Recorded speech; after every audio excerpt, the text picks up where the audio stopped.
말씀 보시겠습니다. 오늘 은혜 받으실 기록된 하나님의 말씀은 로마서 8장 8절과 9절입니다. 로마서 8장 8절과 9절입니다.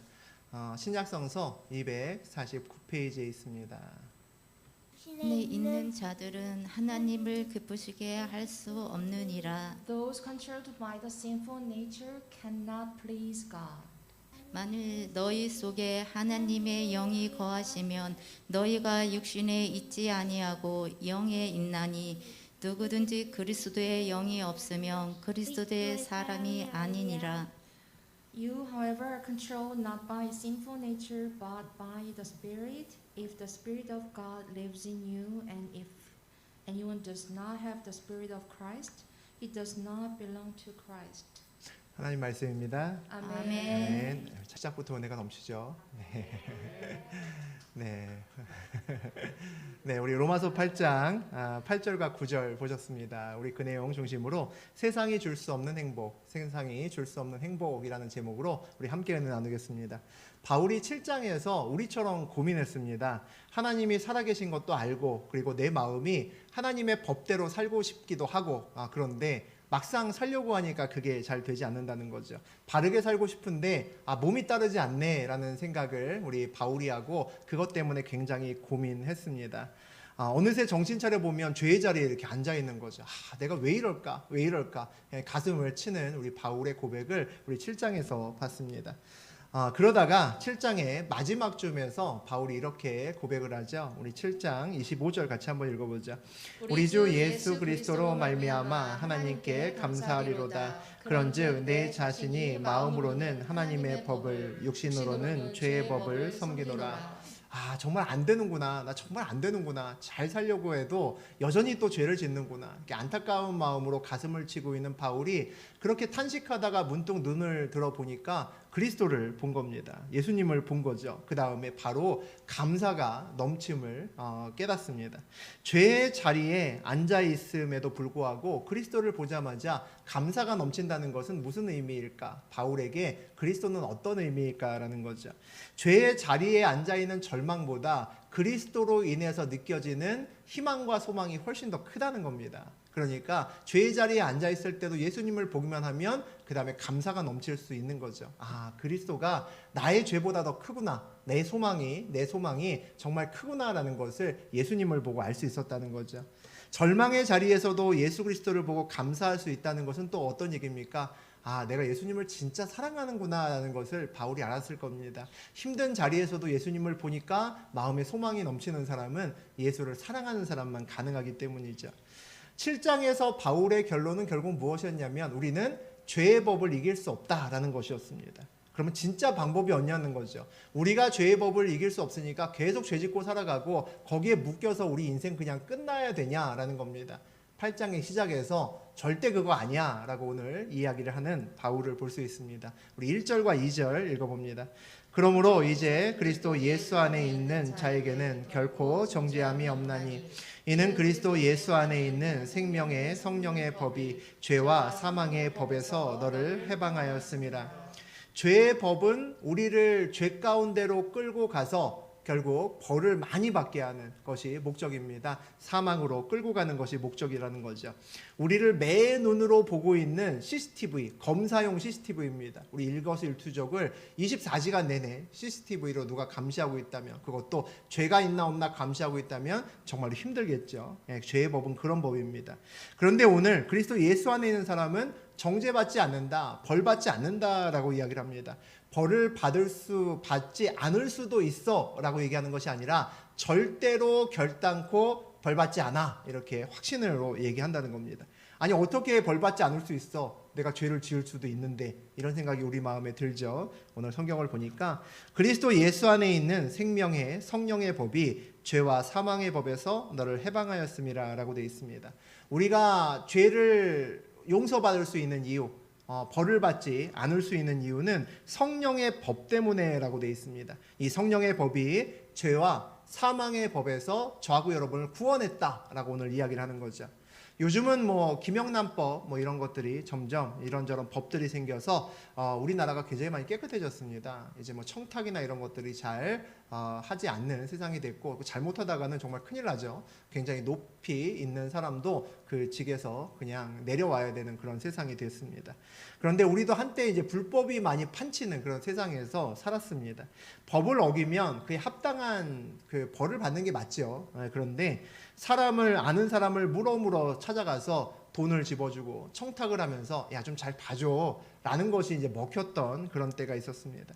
경찰의 단속에 뭐 속도 위반이나 신호 위반 단속에 걸리고도 야, 너 이름 뭐야? 우리 삼촌 이름이 뭔 줄 알아? 막 이렇게 그렇게 얘기를 버럭 소리 지르는 사람도 있고, 또 그런 버럭 소리 지르면 또 꼬리를 내려서 그냥 넘어가는 그런 경우들도 예전에는 있었습니다. 오늘 바울은 내가 하나님께 너 잘 말씀드려서 네가 죄가 있지만 내가 벌 안 받을 수 있도록 잘해줄게, 이렇게 얘기하는 게 아니라는 거죠. 성령의 법이 죄와 사망의 법에서 너를 해방하였다라고 얘기를 합니다. 죄의 법에 대해서 뭐라고 얘기합니까? 법적으로 대응하겠다라고 이야기를 합니다. 법적으로 대응한다는 얘기는 합법적인 절차를 밟아서 너의 죄를 소멸시켜 주겠다라는 거죠. 이제까지 율법과 그리고 죄의 법이 우리를 서로 끌고 가려고 싸웠습니다. 그런데 쉽지가 않았죠. 그래서 하나님이 국회에서 새로운 성령의 법을 만들고 통과시키셨다는 겁니다. 그것을 오늘 바울을 통해서 선포하게 하시는 거죠. 이 새로운 성령의 법이 죄와 사망의 법에 묶일 수밖에 없는, 벌을 받을 수밖에 없는 우리를 해방시켜 주셨다라고 이야기를 합니다. 죄에 대한 법적인 문제를 이렇게 합법적으로 성령의 법으로 해결하셨다라는 것은 우리에게 큰 평안함을 줍니다. 만일 하나님께서 야, 내가 너만 용서해 줄게, 사단이 알지도 모르니까 심판대에 서면 오른손을 네 머리 위에 살짝 올린 다음에 윙크를 해. 그러면 내가 넌 줄 알고 그냥 죄 없다 이렇게 선고해 줄게, 알았지? 꼭 그렇게 해야 돼, 이렇게 얘기를 했다면 우리 마음이 굉장히 불안하다는 거죠. 당장은 죄를 용서받을 수 있을지도 모르겠지만 나중에 그렇게 야매로 법을 어긴 것을 알고 누군가가 만약에 다시 고발을 하게 되면 이건 심각해지죠. 처음에 차라리 죄를 시인하는 것이 차라리 낫지, 나중에 가중처벌로 훨씬 더 심한 벌을 받을 수도 있습니다. 하지만 합법적으로 문제를 풀면 평안함이 있습니다. 자유함이 있죠. 다시는 같은 문제로 내가 심판을 받을 리가 없기 때문이죠. 우리 3절과 4절 보겠습니다. 율법이 육신으로 말미암아 연약하여 할 수 없는 그것을 하나님이 하시나니 곧 죄로 말미암아 자기 아들을 죄 있는 육신의 모양으로 보내어 육신의 죄를 정하사 육신을 따르지 않고 그 영을 따라 행하는 우리에게 율법의 요구가 이루어지게 하려 하심이니라. 율법이 우리를 강하게 이렇게 데리고 가서 좋은 길로, 바른 길로, 구원의 길로 이끌려 합니다. 그런데 우리 육신이 약해서 이제 율법을 못 따라가는 그런 상황이 마련됐습니다. 자동차가 엔진은 무진장 좋은데 막 4000cc, 5000cc 엔진을 갖고 있는데 자전거 바퀴를 갖고 있다면 못 따라가죠. 땡기는 대로 갈 수가 없습니다. 그런데 하나님께서 오늘 그 문제를 내가 해결했어 라고 말씀을 하십니다. 새 번역으로 우리 3절의 뒤쪽 부분을 보면 이와 같습니다. 우리 다시 한번 읽어보죠. 하나님께서는 자기의 아들을 죄된 육신을 지닌 모습으로 보내셔서 죄를 없애시려고 그 육신에다 죄의 선고를 내리셨습니다. 하나님께서 그의 외아들이죠, 예수를 죄의 지배 아래에 있는 육신, 우리와 똑같은 아프고 약한 육신의 똑같은 몸으로 이 세상에 보내셨다라고 되어 있습니다. 그리고 그 죄를 없애기 위해서 그의 육신에다가, 그의 몸에다가 유죄 선고, 사망 선고를 내리셨다라고 이야기를 합니다. 육신에다가 죄의 선고를 내리셔서 육신을 사망으로 이끄심으로 그 육신에 덧입혀졌던 죄까지 모두 다 예수님의 죽음으로 소멸시키셨다는 거죠. 죄가 사라졌다는 겁니다. 이렇게 하신 이유는, 육신의 사망 선고를 내리시고 육신과 함께 죄를 사하게 하신 이유는 육신이 아니라 영을 따르는 사람들에게 율법의 요구를 충족시키기 위함입니다. 영을 따라가면 구원을 온전히 받을 수 있게 만들기 위해서 육신에다가 죄의 값을 온전히 씌우시고 그것으로 사망으로 그렇게 이끌어 내셨다는 겁니다. 그러면 결국 결론은 뭡니까? 우리가 구원을 얻게 되려면 육신이 아니라 영을 따라가면 된다라는 것을 이야기하는 거죠. 아, 영을 따라가면 되는구나라는 겁니다. 어떤 것인지 우리 보겠습니다. 5절과 6절 보죠. 육신을 따르는 자는 육신의 일을, 영을 따르는 자는 영의 일을 생각하나니 육신의 생각은 사망이요 영의 생각은 생명과 평안이니라. 인생을 어떻게 살아가느냐에 따라서, 무엇을 목적으로 살아가느냐에 따라서 인생길이 크게 바뀝니다. 돈을 목적으로 사는 사람과 쾌락을 목적으로 사는 사람은 인생의 목적도 다르지만 그것 때문에 방법도 다 다르고 인생의 즐거움을 얻는 장소도 전부 다 다를 겁니다. 당연히 그럴 수밖에 없죠. 육신을 따르는 자는 세상 속에서 잘 먹고 잘 사는 것이 목적이겠죠. 그러니까 늘 세상 일로 근심을 합니다. 하지만 영을 따르는 사람은 하나님의 나라의 확장에 관심이 많고 구원에, 생명 살리는 일에 관심이 많죠. 그것을 위해서 늘 생각하고 고민을 할 겁니다. 육신을 따르는 사람은 뭐가 고민이 될까요? 우리 가족의 경제가 걱정될 겁니다. 가족의 건강이 걱정되겠죠. 그거 가지고 가장 많은 시간을 아마 걱정하면서 한 세상을 살아갈 겁니다. 영을 따르는 사람은 가족의 영적인 구원이 가장 걱정이 많이 되겠죠. 우리 가족 모두 다 구원받고 이 땅에서 하나님 나라를 그렇게 같이 건설하고 확장시키면서 나가야 될 텐데 이런 고민을 하며 살 겁니다. 육신에 대한 근심과 걱정은 그 마지막이 사망이라고 이야기를 합니다. 육신에 대한 근심과 걱정을 했기 때문에 사망이다, 그런 이야기는 아닙니다. 어느 목사님이 설교 중에 그런 말씀을 하시더라고요. 주일학교 학생들에게 물어보셨다는 겁니다. 예수 믿으면 천국 가는데 그럼 어떤 일 해야 우리가 지옥 갈까? 이렇게 물어보셨답니다. 아마 목사님이 그렇게 질문한 그 머릿속에는 아마 학생들이, 우리 아이들이 그거야 뭐 나쁜 일 하면 지옥 가죠, 뭐 이런 얘기나 예수님 안 믿으면 지옥 가요, 뭐 이런 얘기를 아마 듣고 싶으셨을 겁니다. 우리도 전부 다 이제 그런 답을 이제 생각을 하잖아요. 그런데 어린아이 중에 하나가, 항상 어린아이는 굉장히 돌발적이고 뜨끔한 그런 대답을 하죠. 어린아이 하나가 뭐라고 대답을 했냐면 예수 안 믿으면 지옥 가요가 아니라 아무것도 안 하면 지옥 가요, 그랬답니다. 근데 굉장히 큰 의미를 갖고 있죠. 아무것도 안 하면 지옥 간다. 참 놀라운 대답입니다. 아무것도 안 하면 맞죠? 지옥 갑니다. 천국은 아주 능동적인 겁니다. 예수님도 뭐라고 말씀하셨습니까? 하나님 나라는 침노하는 자의 것이다 라고 말씀하셨습니다. 능동적으로 천국은 내가 잡는 것이라고 말씀하셨죠.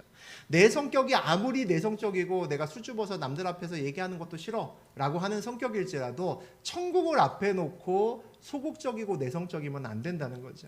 아무것도 안 하면 지옥 간다는 말은 무슨 말일까요? 천국을 가기 위해서 무엇인가는 반드시 해야 된다는 거죠. 그리고 우리의 인생의 출발점부터, 애초의 출발점부터 우리는 천국에 갈 수 없는 조건을 가지고 있다는 겁니다. 아무리 해도 갈 수 없다는 거죠. 시작부터 천국에 갈 수 없기 때문에 반드시 무엇인가를 해야 된다는 겁니다. 육신에 대한 생각이 사망이라는 것은 그런 걱정으로, 삶에 대한 걱정과 육신에 대한 걱정으로는 우리가 어느 날 맞이해야 될 이 사막의 문제를 1도 풀 수 없다라는 겁니다. 생명의 문제를 전혀 해결할 수 없음에도 육신에 대한 생각과 내 삶의 경제 문제, 건강 문제 때문에 머릿속이 복잡하고 내 머릿속이 가득 그런 생각으로 가득 차고 그렇게 살아가는 사람이 얼마나 많은지 모르겠습니다. 그런데 오늘 영의 생각은 그 마지막이 생명이고 평안이다라고 그렇게 성경에서 이야기를 합니다. 그리스도를 믿는 자들에게만 하나님이 주신 선물이 있습니다. 그것이 생명과 평안이라는 선물이죠. 아멘. 구원받은 자는 마지막 날이 그리스도로 준비된 사람입니다. 그것을 우리가 그리스도인이라고 부르죠. 세상이 줄 수 없는 행복입니다. 그것이 생명과 평안이다라는 것을 우리는 압니다. 생명은 영생은 우리가 전부 확신하죠. 확신하는데 믿지 않는 사람들이 야 보여줘봐 그러면 이제 보여주기가 참 어렵습니다. 보여주면 참 좋은데 내가 영생이 있어, 내 안에 영생이 있어 라고 보여주는 것은 참 어려운 일입니다. 보여주기가 참 어렵죠. 그런데 평안은 어떨까라는 생각이 듭니다.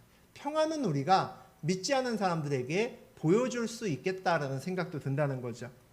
평안이라는 말은 세상에서는 잘 쓰지 않습니다. 세상에서는 평안이라는 말보다는 편안함이라는 말을 훨씬 더 많이 쓰죠. 편하다는 말을 훨씬 더 많이 씁니다. 그런데 평안과 평안함과 편안함이 굉장히 비슷하죠. 발음도 비슷한데 그 의미는 좀 많이 다릅니다. 우리가 돈을 많이 벌고 부자가 되면 편안합니까? 평안합니까? 편안하죠. 돈이 많으면 편안합니다.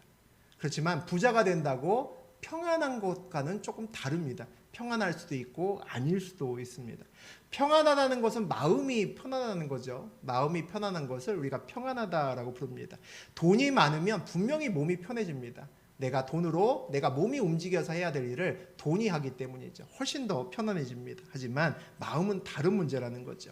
그리고 사실은 돈이 우리가 아주 많이 있어 보지 않아서 그렇지, 돈이 많거나 또 성공한 사람들이 몸이 사실 편하지 않습니다.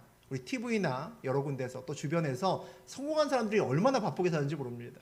새벽 예배 안 드려도 새벽같이 일어납니다. 그래서 하루 종일 밤늦게까지 여기저기 불려다니고 뛰어다니다가 하루를 다 보내는 사람이 거의 대부분입니다. 놀고 먹고 사는 사람들 별로 없다는 거죠. 돈이 있지만 시간이 없어서 휴가를 못 가는 사람들이 보통 돈이 많고 성공한 사람들입니다. 스파크 타는 것보다 벤츠 타고 다니면 편하죠. 편합니다. 스파크는 고속으로 달리면 같이 목소리도 올라가야 됩니다. 작게 얘기하면 잘 안 들리기 때문이죠. 그래서 장거리로 한참 가면 나중에 중간에 휴게소에 내리면 목이 좀 걸걸합니다. 목이 좀 쉬어져야 된다는 거죠. 그런데 벤츠 타고 다니면 속삭여도 잘 들리죠. 좋은 차 타고 다니면 풍절음도 다 잡아주기 때문에 아주 조용한 차를 탈 수 있습니다. 하지만 스파크 타면 밤에 잠을 잘 못 자고 벤츠 타면 밤에 잠을 잘 자냐? 그건 상관없습니다. 상관없다는 거죠. 스파크 타도 얼마든지 밤에 편안히 잘 수 있고 벤츠를 타도 밤에 잠을 잘 못 자는 사람들이 굉장히 많습니다. 마음이 평안해야 잠을 잘 잘 수 있죠. 돈과 성공은 몸을 편안하게 만듭니다. 하지만 마음의 평안과는 꼭 상관관계가 그렇게 높지는 않습니다. 물론 너무 없으면 평안이 깨질 수 있죠. 너무 없고 너무 몸이 힘들면 마음의 편안함이 깨질 수 있습니다. 하지만 돈과 평안이 비례하는 것은 아니라는 겁니다. 저는 옛날에 좋은 차 타고 다닐 때보다 스파크 타고 다니는 지금이 훨씬 더 밤이 아주 평안합니다. 밤에 아주 근심 걱정 없이 너무 잘 잡니다. 옛날에는 안 그랬거든요. 항상 머릿속에 복잡했습니다. 내일 할 일과 그것들을 해결해야 될 일이 항상 머릿속에 있었기 때문에 잠을 평소에 굉장히 잘 자는 사람임에도 머릿속이 복잡해서 뒤척였던 날들이 훨씬 더 많았습니다. 만약에 몸이 편안하면, 평안한 것이라면, 편안함이 곧 평안함이라면 이 자리에 서는 사람은 제가 아니라 높은 자리에 있어야 되는 사람이 와야겠죠. 목사가 되는 사람은 국회의원이 목사가 되던가 대기업, 아주 큰 기업에 사장들이 와서 설교를 해야 될 겁니다. 그 사람이 세상의 편안함을 가장 많이 가지고 있는 사람들이기 때문이죠. 그래서 세상은 늘 우리를 헷갈리게 만듭니다. 야, 부자 되면 너무 편안해. 편안하면 너 얼마나 좋은지 모르지. 이렇게 우리한테 이야기를 합니다. 틀린 말 아니죠. 그런데 그 말을 듣는 우리는 그렇게 생각을 합니다. 부자 되고 성공하면 마음도 평안하겠구나. 마음도 진짜 평안하고 좋겠구나. 밤에 꿀잠 자겠구나. 이렇게 생각을 한다는 거죠. 나중에 부자가 되고 나면, 다 되는 것도 아니지만 나중에 부자 되고 높은 자리에 올라가면 속았구나라는 생각이 듭니다. 그때 가서 따질 수도 있겠죠. 그럼 따지면 그럴 겁니다. 내가 언제 평안하다 그랬냐? 편안하다 그랬지. 너 몸 편안하잖아. 아마 그렇게 이야기를 할 겁니다. 행복은 편안함에 있지 않습니다. 그래서 편안함은 평안함의 짝퉁이라고 볼 수 있습니다. 가짜라는 거죠. 비슷하지만 진짜가 아니라는 겁니다. 속지 말아야 된다는 거죠. 명품을 들고 싶은데 돈이 없어서 짝퉁을 살 수 있습니다. 그죠? 짝퉁 살 수 있습니다. 그래서 명품인 것처럼 이렇게 들고 다닐 수 있습니다. 하지만 제가 다 주고 사면 안 되는 거죠. 내가 짝퉁을 사도 이거 짝퉁인지 알고 그것에 합당한 금액만 주고 사야 되는 겁니다. 그런데 내가 속아서 짝퉁을 명품인 줄 알고 많은 돈을 들여서 그걸 사면 나중에 진짜 억울하다는 거죠. 우리 전부 다 한 번뿐인 인생입니다. 우리 한 번뿐인 인생에 우리는 가장 가치가 크다는 것을 붙들고 나의 시간과 노력을 거기에 다 쏟아부으면서 그렇게 삽니다. 그런데 행복하기 위해서, 부자가 되고 성공하기 위해서 살면 안 된다는 겁니다. 그곳에 행복이 있지 않기 때문이죠. 그러다가 나중에 그렇게 느낄 겁니다. 야, 몸은 편안한데 행복하지 않은 이상한 상황을 맞이하게 된다는 거죠. 그렇게 되면 안 된다는 겁니다. 편안한 것을 싫어하는 사람 없습니다. 저도 편안한 거 좋아합니다. 좋은 차 타고 좋은 집에 사는 게 왜 나쁘겠습니까? 나쁜 거 아닙니다. 여러분들이 다 성공하고 좋은 집에 살고 좋은 차 타고 다녔으면 좋겠습니다. 그렇게 편안하게 사는 거 좋은 거죠. 그런데 편안함이 삶의 목적이 돼서는 안 된다는 겁니다. 행복은 편안함이 아니라 평안함에 있다는 것을 우리 인생 내내 결코 잊어서는 안 되겠습니다. 그리고 그 평안함은 세상이 줄 수 없는 선물이다라는 것도 기억하셔야겠죠. 우리 7절과 8절 읽어보겠습니다. 육신의 생각은 하나님과 원수가 되나니 이는 하나님의 법에 불복하지 아니할 뿐 아니라 할 수도 없으니라. 육신이 있는 자들은 하나님을 기쁘시게 할 수 없느니라. 우리 성경은 오늘 또 뭐라고 얘기를 하냐면 더 나아가서 육신을 생각하는 것, 보이는 세상에서 묶여서 살아가면 하나님과 원수된다라고 이야기를 합니다. 환상님과 반대편에 서 있다라는 거죠. 세상에 대한 근심을 많이 하면 많이 할수록 어떻게 됩니까? 늘 더 근심으로 연결됩니다. 세상에 대한 생각을 많이 할수록 근심으로 더 연결된다라는 것을 부인할 사람은 별로 없을 겁니다. 야, 앞으로 뭐 먹고 사나? 우리 자식들은 앞으로 뭐 먹고 사나? 공부도 잘해야 될 거고 좋은 직장도 가야 될 거고 또 사업을 하면 사업도 잘 돼야 될 거고 배우자도 중요하고 또 아기 나오면 아기도 아무 무탈하게 잘 세야 될 텐데 뭐 이런 생각들 하면 걱정에 꼬리에 꼬리를 뭅니다. 늘 걱정이 새로운 근심을 불러일으키죠. 믿음의 반대말은 믿지 않는 거죠. 믿지 않는 겁니다. 그런데 믿지 않는다, 불신앙이다 라는 것의 증거가 뭡니까? 불안하면 신앙이 없는 것이고 근심하면 신앙이 없는 것이고 두려우면 신앙이 없는 거죠. 그래서 믿음의 반대말을 두려움이나 근심이다라고 이야기하기도 합니다. 그러니까 육신에 매어서 살면 근심과 두려움이 우리를 감싸고 있으면 불신앙이죠. 하나님을 기쁘게 할 방법이 없는 겁니다. 더 나아가서 세상에 대한 근심을 하고 살면 하나님 말씀이 두려워집니다. 이 말씀대로 살면 진짜 힘들 텐데 왜 오늘따라 그런 말씀을 선포하셔갖고는 내 마음을 이렇게 휘저어 놓을까? 막 이런 생각이 든다는 거죠. 이 말씀대로 살면 세상이 힘든 것뿐 아니라 그렇기 때문에 말씀이 두려워집니다. 그래서 힘든 말씀을 때로는 한 귀로 듣고 한 귀로 슬며시 흘립니다. 이건 별로 중요하지 않아. 이게 나 들으라고 한 말씀 아니야. 그리고 딴 데 쳐다본다는 거죠. 설교 말씀대로 살면 어떻게 세상을 살아가냐라는 생각이 마음속에 들기도 합니다. 전도사님이 세상을 잘 몰라서 그러지 라는 생각이 들기도 하죠. 그런데 그렇지 않습니다. 다른 목사들은 그래도 전 절대로 그렇지 않습니다. 저는 오히려 목회를 잘 모르죠. 목회한 지 얼마 안 됐습니다. 세상에서 훨씬 더 오래 살았습니다. 근데 세상을 여러분하고 비슷할 정도로는 아마 알 겁니다. 그래서 말씀을 이렇게 전하면서도 마음속이 굉장히 사실 부담스럽습니다.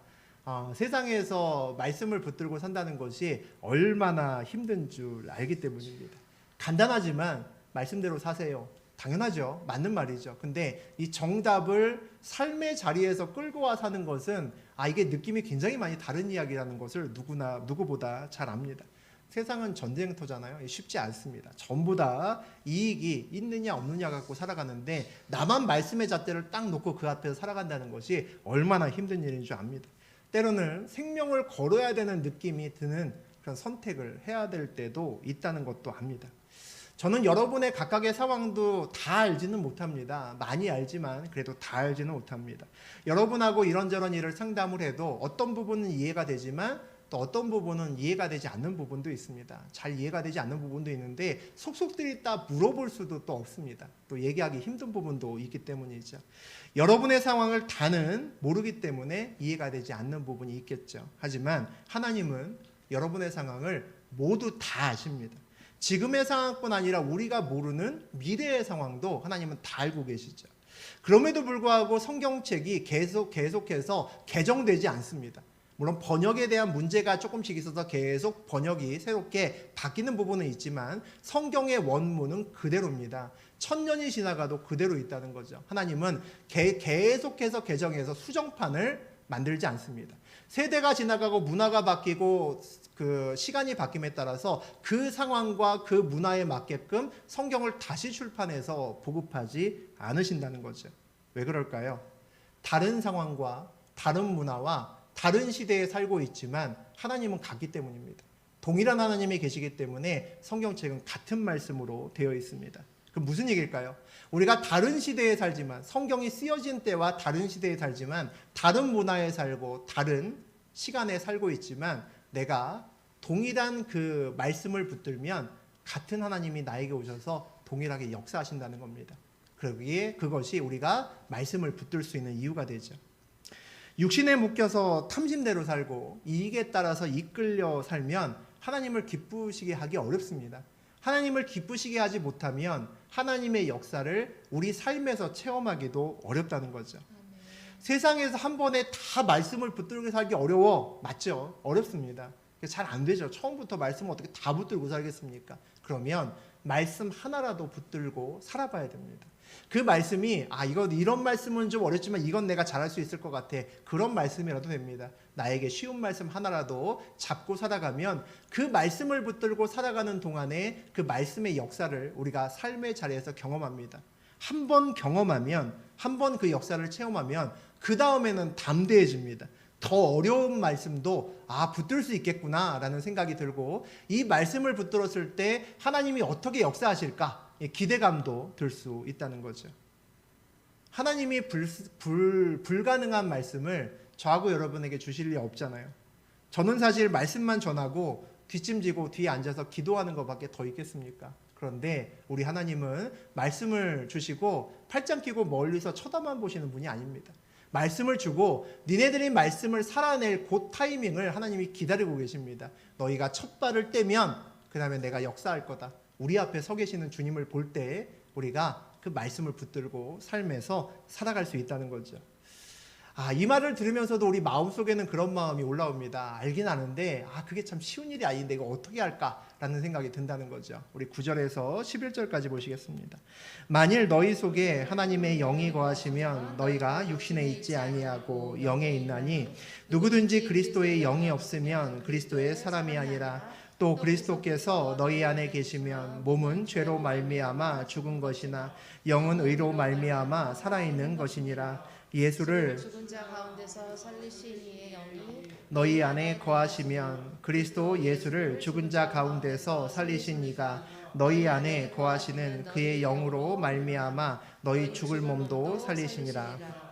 육신의 생각을 버리기 위해서는 어떻게 하면 된다고 얘기합니까? 영으로 살면 된다라고 이야기를 합니다. 우리가 육신이 아니라 영에 거하면 된다라고 이야기를 하는 거죠.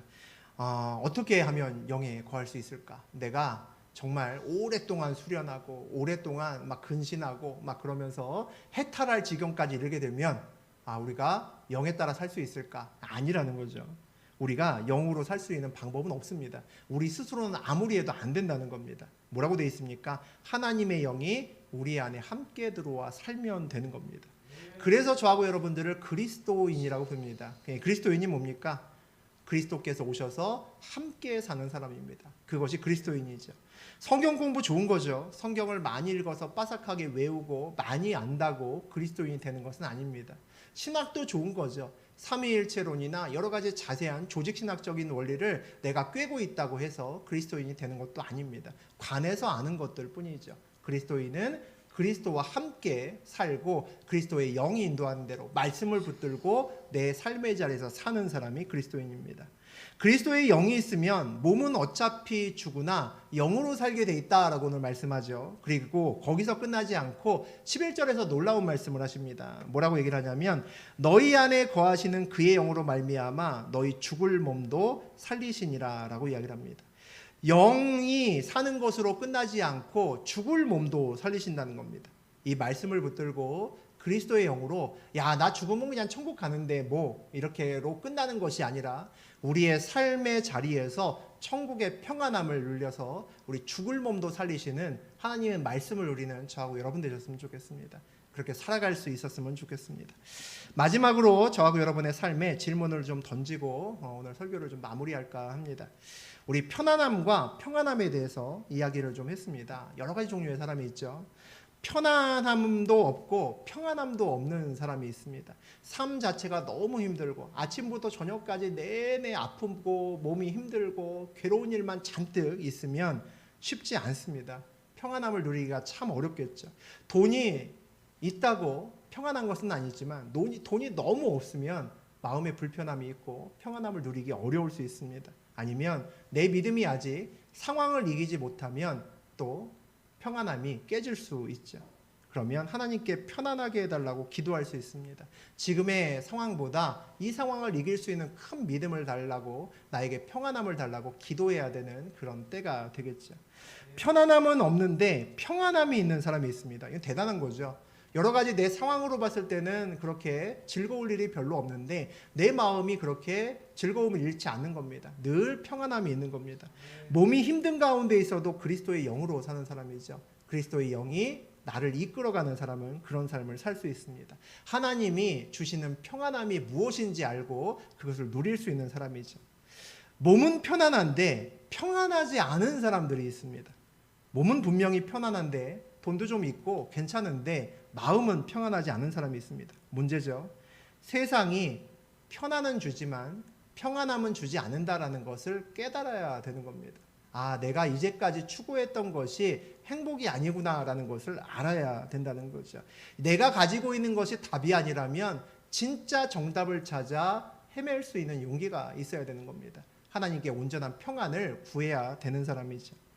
편안하기도 하고 평안하기도 한 사람이 있습니다. 가장 좋은 것이다 라고 생각할 수는 있지만 점검해야 될 것이 있습니다. 혹시 내가 편안한 것이, 몸이 편안하고 남들보다 좀 세상 것을 많이 갖고 있다는 것을 가지고 내가 혹시 평안하다고 착각하는 것은 아닌가 돌아봐야 됩니다. 만약에 내가 착각하고 있다면 그 평안함이 오래가지 않을 겁니다. 조금만 상황이 바뀌면 금방 불안해지고 두려움에 떨게 될 거라는 거죠. 내가 누리고 있는 것이 짝퉁인지 아니면 진짜인지를 늘 살펴봐야겠습니다. 하나님을 전혀 모르다가 이제 교회 다니는 사람이 있습니다. 그 사람은 하나님과 만나야 되는 사람이죠. 하나님을 잘 모릅니다. 하나님이 진짜 어떤 평안을 주는지도 잘 모릅니다. 듣기만 했지 경험하지 못했기 때문이죠. 하지만 교회에는 이미 하나님을 만난 사람들이 있습니다. 하나님이 주시는 참된 평안이 무엇인지 알고 생명이 무엇인지 아는 사람들이 있습니다. 그 사람들은 그리스도의 영이 마음속에 있는 사람들이죠. 그러면 생명과 평안이 있음을 삶으로 보여줘야 되는 의무와 책임이 있습니다. 그 의무와 책임이 있는 사람들이 이 자리에도 있습니다. 그 사람들은 세상에서 나보다 더 많이 갖고 나보다 더 성공하고 나보다 더 돈을 많이 가진 사람들이 반드시 나한테 와서 물어야 됩니다. 아, 집사님 참 행복하게 보이시네요. 이 말을 꼭 들으셔야 됩니다. 아, 집사님 행복하게 정말 행복한 것 같은데 도대체 이유가 뭐예요? 라고 반드시 그런 질문을 받으셔야 됩니다. 나보다 더 잘 살고 나보다 더 성공한 사람이 나한테 와서 반드시 그 질문을 할 수 있도록 해야 됩니다. 그러면 뭐를 얘기하면 되겠습니까? 하나님이 주시는 생명과 평안함에 대해서 얘기할 수 있는 절호의 찬스죠. 복음에 대해서 이야기할 수 있는 절호의 찬스입니다. 그것이 하나님을 먼저 만나는 사람들의 책임과 의무입니다. 그리스도의 영이 나와 함께 있는지 어떻게 알까요? 죽어봐야 아나요? 천국 가야지 그 다음에 알 수 있는 건가요? 아니죠. 내가 이 세상에 살면서 무엇으로 근심하는지 보면 압니다. 내 머릿속이 지금 복잡하다면 무엇 때문에 복잡한지 보면 압니다. 세상의 근심으로 내 머릿속이 가득 차 있는지 아닌지를 보면 알 수 있습니다. 그리고 내 삶이 편안함을 추구하고 있는지 아니면 평안함을 추구하고 있는지 보면 압니다. 내 머리가 세상으로 가득 차 있으면 잘해봐야 편안한 것으로 끝납니다. 내 머리가 하나님으로 차 있어야 참된 평안을 누릴 수 있습니다. 아멘. 하나님이 주시는 세상이 줄 수 없는 행복, 평안과 생명으로 인생을 가득 채우시는 저하고 여러분 되시기를 주의 이름으로 축복합니다. 아멘.